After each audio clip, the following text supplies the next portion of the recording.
welcome to On Point Live. I'm your host, Michael Horn, but the stars of our show, we've got these guys are going to take the game of football, tear it apart, and put it back together again for you. We got the fearless quarterback taking the Rams to Super Bowl as in 1979, the cannon arm. We call him Vince Ferragamo, ladies and gentlemen. And alongside him, Hall of Famer, 7-time Pro Bowler. He was such a Pro Bowler, he was with Chick Hearn on Bowling for Dollars many times ago. We're talking about the one and only Jackie Slater. Gentlemen, welcome. Welcome, Michael, and Merry Christmas to you. Yeah, this is a big Christmas show this week. A little red there. Yeah, a little red, yeah. Well, you talked about me last week because I didn't have my red on, so I wore this red on. That's the good stuff. Now, we want to remind all of you to go to our website, onpointlive.net. That's where you find a lot of good stuff. And we got a contest, gentlemen, am I right, for a cheese package and Vince Ferragamo? Tenuta de Ferragamo wine, yeah, the Super Tuscan for sure. We got to get it out there. Yeah, it is good. Vince has a winery, so Vince, you'll have a bottle of wine in there. Jackie has hand-selected the cheese for you because he is the big cheese on this show. And we have, all you got to do, send your name and email it, your name and address to onpoint at crntalk.com. That's our website, onpoint at crntalk.com, to enter the contest. And we're going to select some winners here, maybe even next week on the show. Also on Instagram, follow us on on.point.live. HarmonyCheese.com is our big sponsor, and subscribe to our YouTube channel. We got some great things we're going to be showing you today from that channel, and you can go to On Point Live with Vince and Jackie and subscribe to it. Gentlemen, how you doing this week? Pretty good. Feeling real good right now because both of our home teams have won this past week, and they got the Chargers and the look Rams. good winning. Look good winning. Really good. You know, you guys have a great producer in Corey Marino. The guy fantastic starts watching every single game. He had a girlfriend at one point, and not anymore after working with you, because he has pulled out some little video bites and stuff for you that you guys will be, selecting and taking a look. Corey's a big Bronco fan. He's doing an unbelievable. Yeah, he is a Bronco fan. They came a little short last week against the Chargers. So yeah, he's a Bronco fan, but he does a fantastic job with our scripts, doesn't he, Vince? Keeping us on point all week long. You're forgiving him for being a Bronco fan because he does a great job putting the show together. Okay, I'm with you on that. That's good. All right, so remember, get your email address. Email to us at onpoint@crntalk.com. Your address. Get ready to win some prizes in two. And when we get back in here, we're going to be talking about the Rams. We're talking about division leaders. We're going to be talking about some losses in our community, and we got a whole lot more for you. Don't forget, check out for the holidays, HarmonyCheese.com. HarmonyCheese.com is a place to go. We'll be right back here on Point Live. Website, onpointlive.net.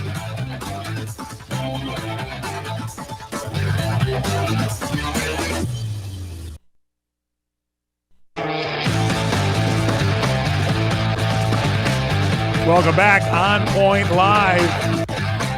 Live in your studio. You can catch us on radio stations all around the country. Don't forget, we also put together our video podcast, and you can check that out at onpointlive.net. Subscribe to our YouTube channel. You can see it there, On Point Live with Vince and Jackie, and also you can go to crntalk.com and check it out as well. All right, Vince Ferragamo, Jackie Slater here. Let's start with the Rams. You guys both played for the Rams. It looks like they're turning their season around. They had a lot of injuries at the beginning, and then there's like a building. I noticed you were tweeting around and making comments, Jackie Slater, about this team is starting to gel. And you know what? If I'm in the NFC right now, I am really not wanting to play the Rams. And the reason why is because, first of all, they were healthy. When the early part of the season, when they were having many of their struggles, they were young, defensively especially, but they were unhealthy in their offensive line. Now they've gotten all healthy. They got two big physical offensive tackles to keep those pass rushes off the edge down on Matthew Stafford, who, by the way, is arguably the best quarterback in the NFC right now. And then they've got a running game. All of a sudden, those guards over there are pushing people off the ball, getting good combination blocks. They're protecting the passer. And Kyron Williams he's a dynamic little guy, that gets in there with those Giants offensive linemen and just gets lost, picking up yardage. And so on top of that, this defense, which was so young to start the season, Vince, these guys have grown up. These guys understand what it's like to be a pro now, and they're taking their games to a different level, in my opinion. Okay, Vince Ferragamo, what do you attest that to? Well, I think Sean McVay and the coaching staff is doing a remarkable job because, like Jackie said, this is a very young team, but they are maturing and they're growing up right now, and they've been cohesive in the last few weeks. They've won 8 out of their last 10 games. How does that happen? Well, they're playing good, solid defense. They're not making a lot of mistakes. Matthew Stafford is playing very conservatively, but they're getting yards on first down. They're running the football. Matthew Stafford threw 19 times last week, all right, for 110 yards. That's unlike his stats. But Kyren Williams rushed for 122 yards. But you look at their production on first down. So they're always in control of the game. Don't forget time of possession, Vince. Time of possession. What does that mean? Yeah, Jackie, you keep getting first downs, right? And you hold on to the ball. You keep the offense over there sitting down. Right. You keep Aaron Rodgers off the field, and that's what they did this past week. Okay, so Jackie Slater, you mentioned that Matthew Stafford, arguably the best quarterback in football right now. We've been going back and forth all week. Since we started this show, Vince Ferragamo, you're a big Jared Goff fan. Yes. And when we talked about the Bills, Josh Allen there. So is the Matthew Stafford the guy we should be looking at now? Well, I don't think he has MVP numbers up there, but that's not an evaluation of a good player. I mean, he has really performed, and what Matt Stafford, I think Jackie's alluding to, is the fact that he was able to take a young team and grow with it. And he has the experience, but, he fought through these tough times. They weren't easy at the beginning. They were 1-4. He was getting banged around. They were getting knocked around, but he didn't complain. He saw the light at the end of the tunnel. It was going to get better, and sure enough, it did. So Jackie, Vince, what is he like? 13-1 in the month of December since he's been with. Yeah, exactly. 13-1. The guy knows how to win when it matters, and that's the reason why Sean McVay is riding with this guy, because he's just like a coach on the field with the players. And Cooper Kupp, you could say the same thing about him and Puka Nacua, the way they've come and learned this offense. But make no mistake about it, this guy is really special. The other thing we've been talking about on this show is the balance of teams now, passing and running. And you just alluded to Stafford, maybe not. It's a great passer, but does he have to do it? No, he's got this great run team. Jackie, let's start with you here. I mean, you don't know what they're going to do, and sometimes they do run after run after run, and then all of a sudden a pass comes in and kills you. You just made a statement that I think is key to the Rams' success at this particular point in time. If you look at a lot of teams in the NFL, and you sitting there as a fan and you say, okay, well, they're going to do this, or they have to do this, or they're probably going to do this. With the Rams, you never know. You have no idea what they're going to do. You have no idea if they're going to run the ball, no idea if they're going to go deep, no idea if they're going to throw a shallow in the flat, do a flyer sweep. I mean, Sean McVay, in my opinion, is the type of play caller. The closest thing I had to Sean McVay was Ernie Zampese. Ernie Zampese came to the Rams, and I felt like we had gone to a different level as an offensive football team. And I think that's what's going on with Sean McVay. These guys realize that when they look in their opponent's eyes, they see guys that are guessing. They see guys that are wondering. They don't see guys that's confident and playing in their skill, their abilities. These guys have to try to figure out the Rams every step of the way. Good point. Jackie, look at the disciples of Sean McVay. You got Kevin O'Connell, you got Zach Taylor. What are they doing with Joe Burrow and Sam Darnold? Absolutely. I mean, they're really turning. And what's the secret of this whole entire coaching aura is the fact that you got to keep your team versatile. And that's what Jackie was saying. They run different combinations up front. They do bootleg plays. They pass out of the pocket. They'll throw screens. They change you up all the time. And from week to week, you can't really game plan against them because they're changing. There's whole systems around to adapt to the talent they have on the field and plus who their opponents the people who be. they're playing. Right. Absolutely. Let me put this in perspective because we've talked a lot about coaching and the brain trust of teams. We talked, gentlemen, before the show, we talked about the Jets. And we talked about Aaron Rodgers at one point in there before a kick was going. He's looking at the coach to see if there's going to be a timeout, and he's going to be even making the timeout sign. And no timeout is called on here. I mean, what do you think? Well, look, the quarterback is responsible for controlling the clock. Yeah. All right. He's the one that looks at the 35-second clock when it gets close to. He has to either call a timeout, snap the ball, get the plays called in a timely manner, can communicate the plays to the entire team. He has to control a 2-minute clock. I mean, he's in control of the game, all right? And the mere fact that he was indecisive, it says a great deal about, the harmony that, the way the way these guys are communicating with him on the sideline. If he, a 4-time NFL MVP, has to look to the sideline and try to figure out if they want to call timeout when it has to be done, there's something Okay, so wrong. that's what I'm alluding to, the confidence level between the coaching staff and the players. It's almost like it's like driving a car that runs great. You're shifting the gears, everything's smooth, and everything's going. And these Rams have this, and other teams that are moving up in the league have that same kind of feel, Jackie. There's no doubt about it. The continuity that has to exist between, particularly the quarterback, as Vince said, the defensive signal caller and the defensive coordinator, these have to be fluid. They have to be concise. They can't be fluttering. They can't be indecisive at all. They got to make decisions because they have to relay all this information to the other guys that are out there on the field. And so when you see a team that operates smoothly, that rarely ever have too many guys on the field, they're rarely ever getting flagged for penalties and all of that, like we've seen this past week, all of these penalties, these people have been very precise with their instructions to their players. They understand where their information is supposed to come from so they can operate the way the coaches want them to do, and they function smoothly, and they're more effective than the teams that aren't. How does the coach get that, Vince? You and Jackie played for a lot of great coaches on the Rams. How do you gel and know that you have that feeling? You're the boss on the field as a quarterback, but you still got that feeling going back and forth to the sidelines. Well, it's proper preparation, really, Michael. You really have to prepare each and every week. There's a lot of phases of the game. There's short yardage, goal line. There's third and long passing. There's first down plays that you call. And you have to know the playbook forward and backward. Okay, and these experienced quarterbacks who can control the game, they have to instinctively call the plays when it's time to call the play. You have to make the play. You look at Sam Darnold. How does he make plays when it looks like everything's collapsing around him? He has the knowledge to make the play. You look at guys like Matt Stafford, what he does, in instances, Patrick Mahomes. But the thing that's really surprised me is that the young quarterbacks that have come into this league, Jaden Daniels this year for the Washington Commanders, he has done such a remarkable job as a rookie quarterback to take on the entire system, that whole entire offense, get along great with the players, has a great personality. That's number one.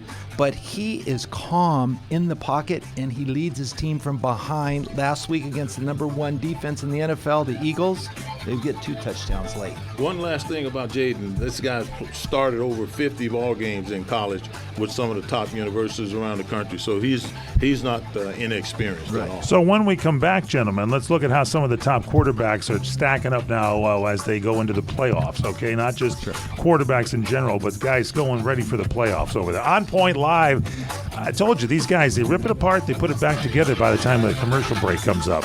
Jackie Slater, Vince Ferragamo. Check out our sponsor, HarmonyCheese.com. They got great cheese. You missed out on a gift. Send it out. It's a New Year's package for them. HarmonyCheese.com. We'll talk more about that. Stay with us on Point Live.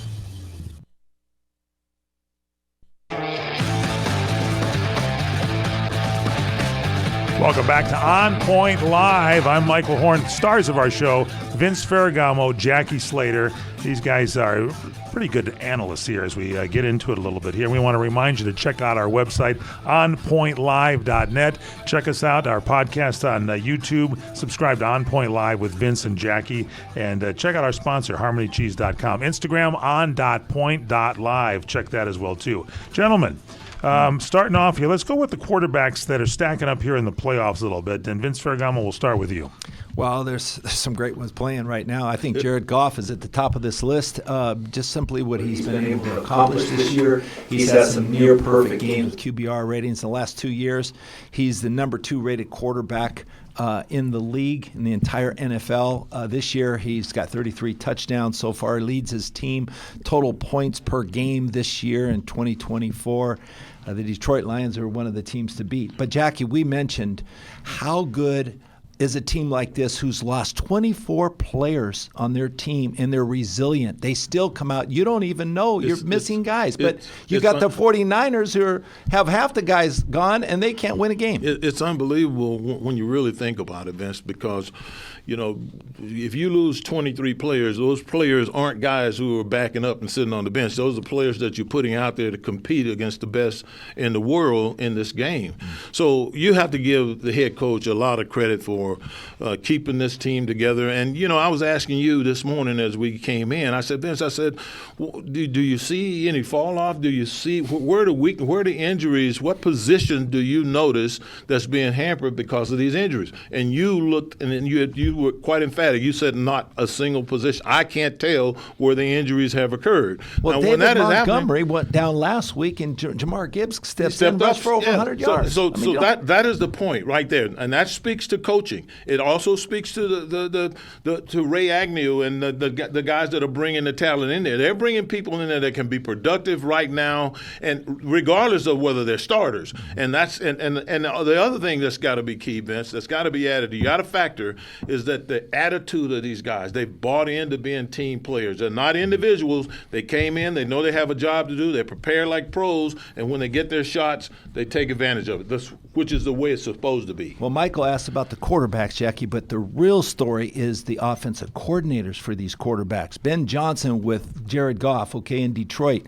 You've got Cohen, who's the offensive coordinator for Baker Mayfield, having a great season. Right. You got, how about Todd Monken? Did you see the play he drew up for Lamar Jackson this past weekend? He did an unbalanced set on the 15-yard line going in the red zone. He did a menagerie of backfield motion, and then he faked the sweep to the running back, and he'd hit Lively on a little loop pass. Beautiful call. I mean, something you've never seen before. They come up with these plays. That's why these quarterbacks are MVPs, Jared Goff, Lamar Jackson. Who else you got? You've got Josh Allen, too, who's having a great season. Josh Allen. And back to Lamar, Vince.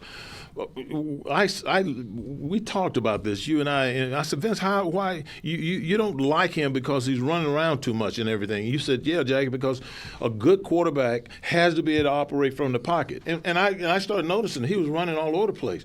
Since Todd Monken has been there, this guy is operating from the pocket, and he uses the dynamics of his athleticism when things break down. And that's what you want to see with a quarterback. And I think for the most part, as an offensive lineman, I always want to know the area that I'm protecting. And if the guy's scatterbrained and running all over the place, I don't know what area to protect. Now they do. He's going to be in the pocket until he has the takeoff. He's done a phenomenal job. And the other guy, Cliff Kingsbury with Jaden Daniels, what a great job they have done. Dan Quinn and that team, that Washington Commander team, because this guy is a rookie quarterback, Jackie. He was so calm and collected. He led his team against the number one defense in the league with less than 28 seconds left in the game. 1, 2, 3. He knows how to run the clock.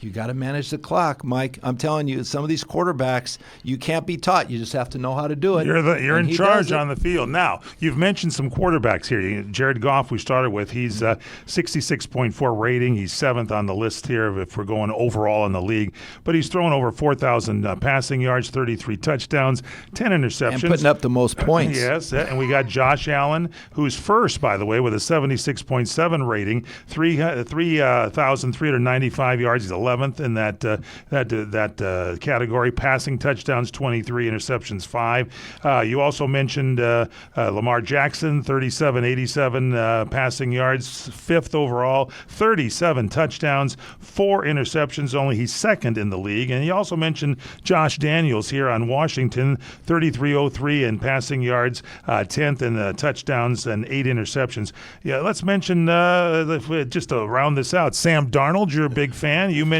Matthew Stafford, and I haven't heard Patrick Mahomes. Yeah, come on. You've got I didn't think Patrick would play last week, Vince. I don't know about you. I didn't. I had the high ankle sprain? The high ankle sprain. I had it myself, but he ended up getting in the ball game, and under duress, he ran for a touchdown and took a pop at the end of it. So it says a lot about, to me, and like I tell you all the time, Vince, it took me a number of years to concede that the quarterback position was more important than mine. Not really. I rightfully understand why they get paid the way they do, because they have a supreme responsibility. And all of these guys, if you look at them, everyone to a man, are responsible primarily for their team's offensive success. You say the quarterback's the most important guy. Well, he is important, Jackie, but not as important as his offensive line, because you hold the record. Collectively. You blocked for Eric Dickerson, who leads the NFL in the history of rushing in one season. He blocked for him all those yards, 21.05.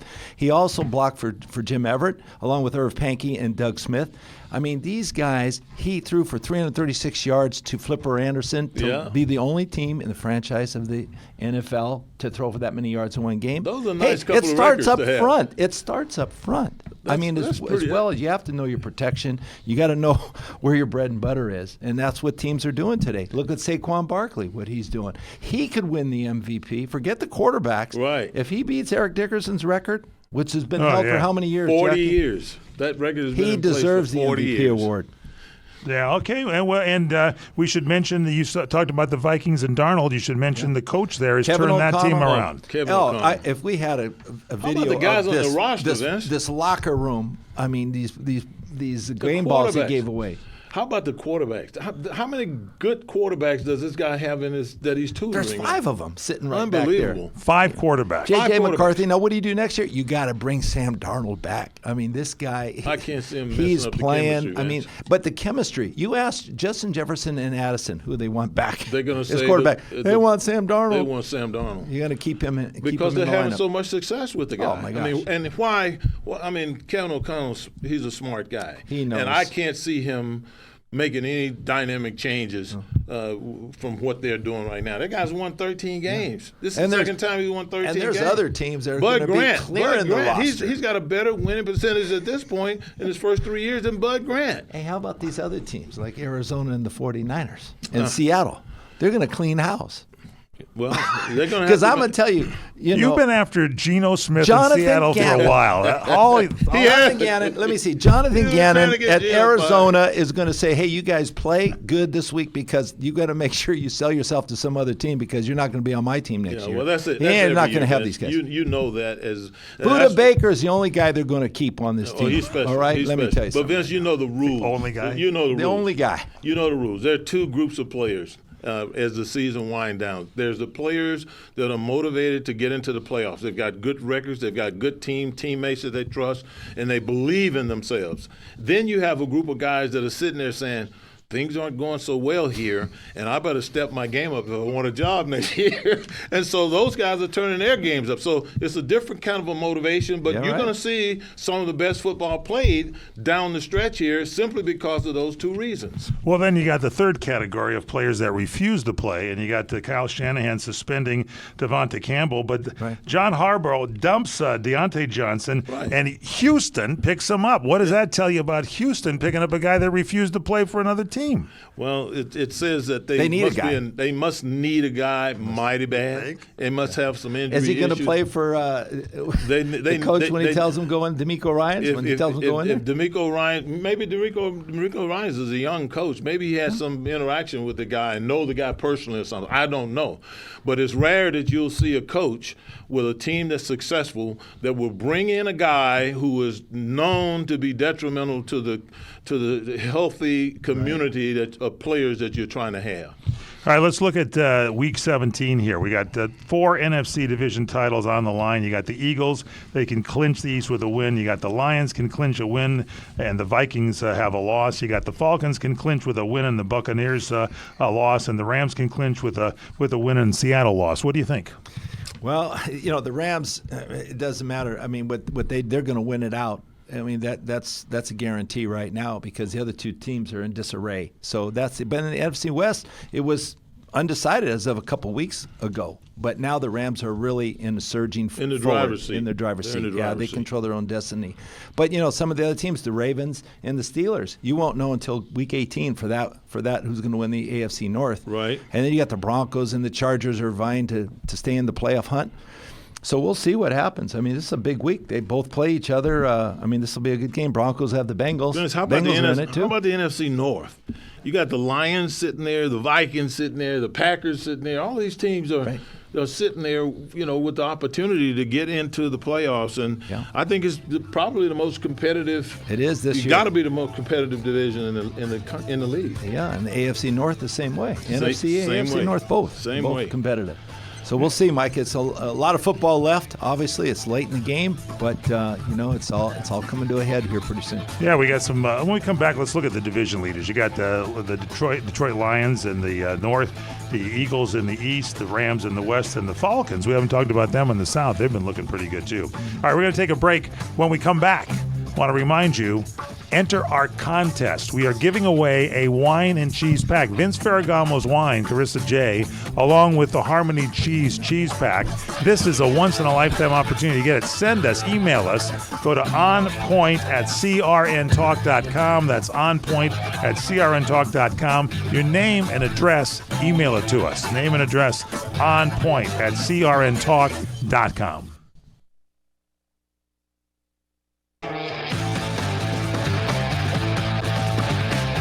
We're back on Point Live. Check us out at onpointlive.net. That's our website. I'm Michael Horn, Vince Ferragamo, Jackie Slater.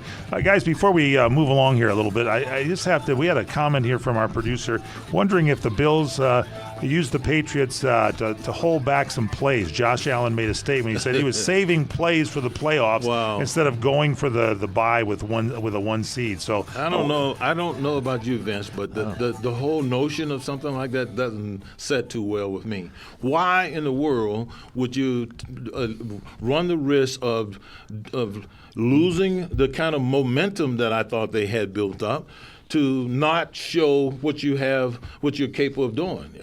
To me, I would rather have a defense try to defend every conceivable thing that I could do, and that way it would kind of make them spread themselves a little thin, as opposed to focusing on the bread and butter that I'm going to show them every week. I would want to show as much as possible to make them have to prepare for it. I think that's a great idea, Jack. I think keep adding to your playbook because everything's a counter. So whatever they come up against the Patriots, they can counter the following week against their new opponent. So you always have to keep your defense off balance. You have to always prepare, and proper preparation prevents what. Yes. So but it's perfect practice. Is what you got to do. Jackie, you mentioned why in the world. I think what you meant to say is what in the world. What in the world? Our big segment here on the show. What do you have for us this week?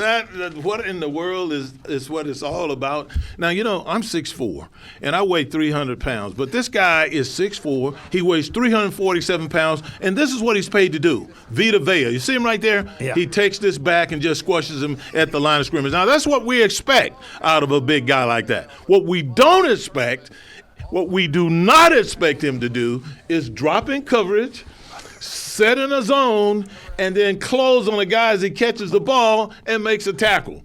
You're going to see this same guy. Nowhere, this same guy. You're going to see him drop into coverage, Vince. Yeah. You're going to see him hover in an area in his zone. You're going to see him eyeball the receiver that's coming into his area. And the quarterback. You read the quarterback. And he read like the quarterback's eyes, and then he goes over and he tackles this guy in space. He weighs 350 pounds. 350 pounds. When I saw that, I thought the tight end's going to catch the ball. Mike, he's going to make the first down. Then all of a sudden, Vita Vea comes out of nowhere. He comes out of nowhere. Bam! It's almost unbelievable. Like a brick wall. The kind of athletes that we're seeing at the body weight that we're seeing, that's totally different from some of the guys that we saw years and years ago. Jackie, what in the world are we seeing here? What in the world? It's an unbelievable testimony to the amount of athleticism these guys bring to the table, and also the strength and conditioning coaches that are training these guys. Because if he didn't have the cardiovascular endurance to do that, they would never put him in that position. And Jack, you always said it's a big man's game. It's a big man's game. For sure, that showed up. And a good big man is always better than a good little man. And you learned something from the show because you could have good cardiovascular health. You got to have good cardiovascular endurance. Now, there's some people that say I'd rather be lucky than good. And I think Vince Ferragamo, you got something for us there. Did you see the Dallas and Tampa Bay game? Tampa Bay's coming back. They got to keep winning to keep pace with the Falcons. Yeah. Baker Mayfield throws a beautiful deep pass all the way down the field to his receiver, McMillan. And guess what happens? I go, that's a touchdown. Watch this great throw. Throws the ball like 50 yards. Right the on guy money. comes up, and then all of a sudden Lewis comes up with the ball in the end zone. does that What in the happen? world? Right on the money. I'd rather be lucky. How did that ball end up in his arms and not the receiver? I don't know. That's a what in the world better lucky than good. Double play. Well, that's a double thing. I'd rather be lucky. I mean, look at the Cowboys now. You know what? I'm admired by what they are doing right now. They are out of the playoffs, but they're playing with a lot of heart. What And do they they're want? playing, 4 out of 5, Vince? Yes, come on. They're playing. They're Yeah. big time. Who do they got this week? They got a tough game this week too, and they're going to play strong. I wouldn't want to play them down the No. stretch here. And remember, like I said, there are two types of They have the athletes Eagles. They showing have the up. Eagles. There are two types of athletes showing up: those who are insecure about their jobs and want to make sure they have them, and those that are trying to build momentum going into the playoffs to win the Super Bowl. That's right. All right, we rarely spend a lot of time on college football, but we got some college football playoffs, first round things. Vince, we got to look here. Well, now they have the playoff structure, Michael. There's 12 teams, 8 teams played. Four of the champion divisions are Any of are those set in the idle. Pac-10? Do we still have a no, Pac-10? No, it's not too many. ASU, wait, I don't know where they're at, but they're one of the teams that are in. So they've got to play this week. They got to play Texas, which is going to be a tough game. And all the favorites last week won: Texas, Ohio State, Penn State, Notre Dame. I like Penn State. But Penn State has to play Boise State. I think circle that game because that's going to be a fun game to watch. That's the Fiesta Bowl, Jack. I played in the Fiesta Bowl years and years ago, but this is going to be quite Nebraska? The game. Were you in Nebraska? Nebraska, yeah, we played Arizona State Cornhusker. For a lot of- for a in lot the very of- first Tempe. For a lot of local football fans here in Southern California, the head coach at Boise State, Danielson, was a football player out at Azusa Pacific University. He played for Azusa Pacific. And you coached him, didn't you, Yes, Jackie? he was one of our players when I was coaching there, and now he's the head coach. And he featured the top rushing running back in the country this year. Wow, and he he's was good too. he got Did they all- use one of your plays, Jackie? They that you use a designed? lot of the those wham play. plays. They get that wham play They going got on. that wham play in. They Yeah. got a lot of different plays in, and they do run the football. So that's going to be an exciting team to watch as we go down the stretch. But the team that I'm looking at is the Ohio State Buckeyes. Ryan Day, he rebounded nicely from that Michigan loss, which a lot of people want to run you out of town when you lose to Michigan if you're the Ohio State head coach. But he rebounded nicely, and he got a second chance. In light of where he is right now, to be able to win it all. No, I like Ohio State as well. And You like him over Oregon? I like Ohio State. They've I like gelled. Ohio State, too. They've gelled for me here. I Well, think it's Oregon good. beat them last time. Well, we'll I see. said It's they gonna be a got the good game. second best chance to probably win it all. I like Oregon. I really like But Oregon. one other comment before we leave this subject. You took plays from the Rams with you when you went to Azusa Pacific. What's that all about, Jackie Slater? I was actually Dante Scarnecchia's Dante play. Scarnecchia, who was play you the took. offensive line coach for years and years and years with the Rams. I mean, with the New England Patriots when they were having all their success. I called him up and I said, I'm noticing a couple of plays that you guys are running that seem to be complimentary, and would you tell me what those are? Well, he explained. He told me what they were, how they worked together, and taught me how to install them. And I installed them out at Azusa Pacific, and we that particular year we had the top productive running back in all divisions in college football. He rushed for over 2,000 yards, and the rest is history. Now at the Rams, Ryan Wendell, who played for Dante Scarnecchia, if you look at some of the stuff the Rams are doing, they are starting to implement many of Dante Scarnecchia's running plays, some of the coaching style and everything, and it really does a great job of keeping people off balance. I like what this Notre Dame team has done too, Mike. I like Tyler Warren. I They've like done the well. creativity, and I like them to beat Georgia in this game. So I'm talking about Penn State. I'm sorry, Penn State. I really like Penn State, and so we'll see what happens. Boise State's going to give them a tough game. You have a nickname now. We know that Jackie Slater was known as the Installer. Did you have a nickname? No, All right, let's get into the Heisman. The two-way player here, Travis Hunter. Vince, kick us off here. Oh my goodness! This guy is Unbelievable. do it all. I mean, he's Unbelievable. nicknamed Do It All. He came from humble beginnings, and now look at what he's done. He's revolutionizing the game of football at the college level and probably into the pros because he's a two-way player, Jackie. He's a two-way player. He's a great wide receiver and a great defensive back corner, and he can run. Now imagine the running The that cardiovascular happens endurance. all day long. and it doesn't tire. I mean, this kid is a phenom, and he won the Heisman Trophy winner. Jackie, you probably know him better from Jackson Well, State. you know, when he started. it's interesting. You hear what Vince said, and I know him better from Jackson State. The day that this guy made the commitment to go to Jackson State, he stood there in front of all of these people from all around the country, and he had a Georgia hat on. He took the Georgia hat off, and then he had a Florida State hat on his head, and he took that one off, and then he unbuttoned his shirt and revealed that he was going to Jackson State University and put on his cap. And Deion Sanders was the guy that, in my opinion, was responsible. Now, just think about that.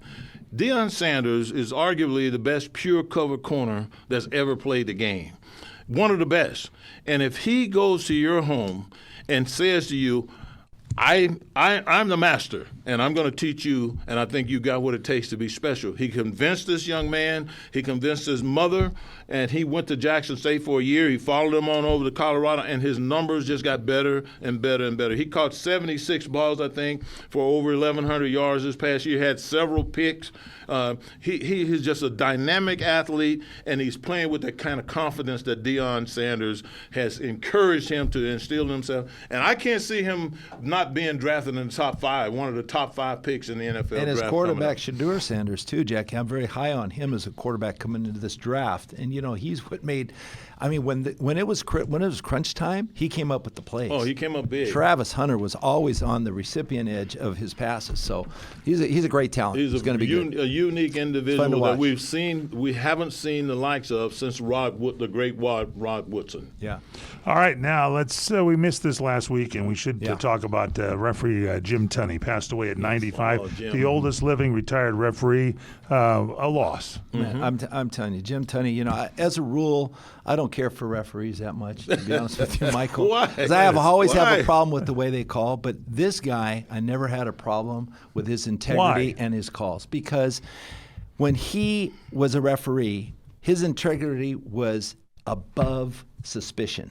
So you never question his calls, okay? And he was always on top of it, preparation. Now, his dad was a steward in thoroughbred racing. And these stewards are the officials that control the integrity. They control the race quality, okay, that there's anything that's happening. So he took it from his dad. He went on. He's got so many great stories. I'm reading his book. I like Impartial Judgment. He's phenomenal. I don't know how many games I played in that he officiated. And I after retiring and getting out of football, and I watched Shaquille O'Neal, the great basketball player, and how they often said he's getting the Shaquille O'Neal privilege of having the opportunity to stay in the paint a little bit longer than that 3 seconds. Yeah. Well, I felt like I had kind of the Jackie Slater privileges, because I can remember several times he would say, "Hey, Jack, you need to move up. You need to move up. You're too deep." And I would walk to the line of scrimmage and say, "Hey, watch me. Keep an eye on me." And then I would get back off. I would back off. Unfortunately, I was at the age where I needed the extra room. Otherwise, guys would have been running by me.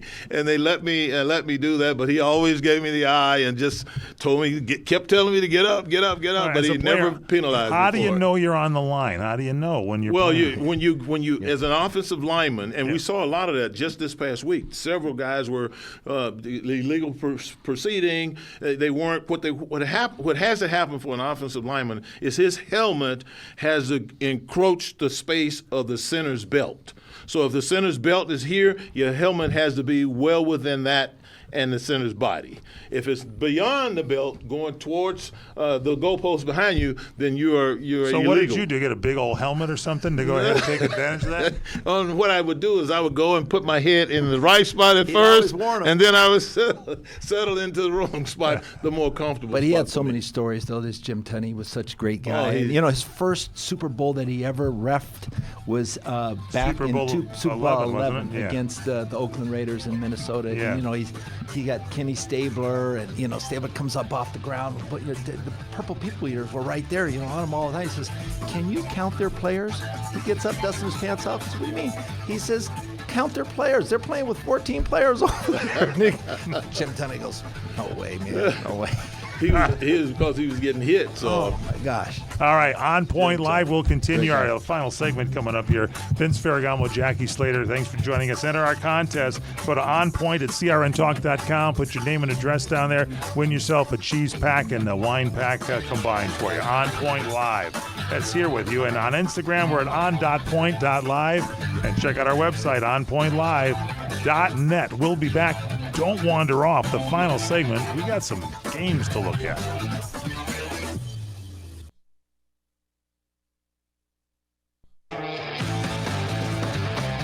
On Point Live, we're back. Michael Horn, Vince Ferragamo, Jackie Slater. Let's look at Week 17, gentlemen. Your picks this week. Who's winning in the picks, by the way? Oh, Michael, you've got the most wins so far, 8-4. Why else would he ask who's winning if he wasn't? He's 8-4. He's one up over me, Jackie. I'm 7-5. Why do you I'm 2 think up he over asked you. who's winning, Vince? What in the world? We're gonna get him this week, though, Jackie. All right, Let's get him. Chargers, New England, Jackie Slater. I'm gonna have to go with the Chargers, even though Your son's in New England. I know, and I'm going with Chargers. Chargers for me, got too. that, yeah. All right, Arizona Rams. Oh, Rams, obviously. Rams all the way. Well, the 41 points they put on the Rams last time, but I think this is a I better like the Ram Rams. team now. Yeah. Green Bay, Minnesota. What do you think? I'm going Minnesota. I'm going Minnesota, too. I I'm like going Sam Darnold. Green Bay. Oh, Okay. wow, okay. All right, we got Carolina, Tampa Bay. Tampa. Yeah, I'm Bucks. going- I'm with I you got on the Bucks, Tampa. Baker too. Mayfield. Oh, you yeah. got the Tampa Bay Yeah, Bucks. Cohen. Got it. All right, we got Dallas, Philadelphia. Oh, as good as Dallas is playing right now, they've I'm won going 4 with out of Philly. 5. I'm I'm going to going go with with Philly, Philly. too. Hey, I'm you and I going are in with Philly agreement, as man. well also. Good job, Philly. We got Atlanta, Washington. I'm going with Atlanta. I'm going with Atlanta. Washington. Are you crazy? He must be. He's got Washington. Atlanta. I go Jaden Daniels, man. After I'm that going- win I last could be week against the losing, I'm Eagles. telling Absolutely. Oh, All yeah. right, Detroit, San Francisco. Who wants to pick San Francisco? Not me. I'm Not me, man. I like Shanahan. I really do as a coach. Vince and I. This will be his last one more game. Well, That's it. one more game. Come on. After Eddie. this week. When you put it that way, he might win, but No. it's hard for me to pick against him. 40. I like the Lions. I like the Lions. How about Broncos and Bengals?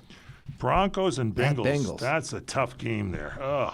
Hey, Broncos, Bengals. they both got to win. They both have to win. Vince, this Yeah, I week. know. their defense in Denver is playing so well right now. Being They're played rushing in the passes. They're Cincinnati. covering guys up. Joe Burrow. I'm Joe sorry. Burrow I'm and sorry. Zach I know Taylor. he's hot. I know he's hot. And then their defense. Amarumo's been playing better on defense. Yeah, he's I doing like, a better job, I but like the Bengals. I'm going with Denver. Okay.